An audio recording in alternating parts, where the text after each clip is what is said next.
చిత్తూరు జిల్లా గంగాధర నెల్లూరు నియోజకవర్గం కార్వేటి నగర మండలం కార్యాలయ ఆవరణలో 32వ రోజు కొనసాగుతున్న అంగన్వాడీల నిరవధిక సమ్మెలో ముందస్తు సంక్రాంతి సంబరాలు నిర్వహించారు. ఈ సందర్భంగా అంగన్వాడీ ఉద్యోగులు రంగులతో రంగవల్లులు మరియు భోగి మంటలు వేసి గొబ్బియాలు ఆడుతూ ముఖ్యమంత్రి జగన్మోహన్ రెడ్డికి పాట రూపంలో విన్నపాలను విన్నవించుకున్నారు. అనంతరం వారు మాట్లాడుతూ మా కోరికలను ముఖ్యమంత్రి నెరవేర్చి సంక్రాంతి సందర్భంగా మా కుటుంబ సభ్యులతో కలిసి పండుగను జరుపుకునేలా ముఖ్యమంత్రి మంచి నిర్ణయం తీసుకుంటారని ఆశిస్తున్నామని వారు తెలిపారు. ఈ కార్యక్రమంలో కమిటీ సభ్యులు మమత, రాణి, మంజుల, భాను, వల్లి, చెంచులక్ష్మి, ఉమా, లక్ష్మీ నరసమ్మ మరియు అంగన్వాడీ ఉద్యోగులు పాల్గొన్నారు.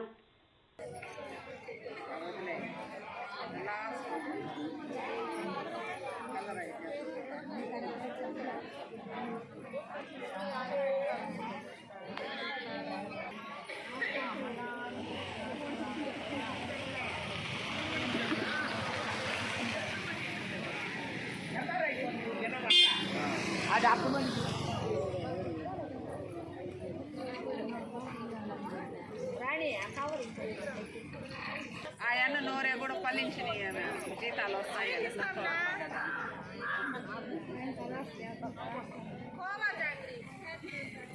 పెద్ద కేక్ కట్ చేద్దాం కానీ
మేము మీకు తెలియపరుచుతున్నాము. మాకు ఎలాంటి పండుగలు పబ్బాలు లేకుండా ఈ సమ్మెలోనే ఈ సంక్రాంతి పండుగను కూడా ముందస్తు సంక్రాంతి పండుగగానే మేము అందరం కూడా మీకు తెలియజేస్తున్నాము. మాకు జనవరి 1ని క్రిస్మస్ని అదేవిధంగా సంక్రాంతి పండుగ కూడా మేము ఇక్కడ జరుపుకునే విధంగా మీరు మాకు అనేక విధాలుగా మమ్మల్ని ఇబ్బంది పెట్టిస్తున్నారు.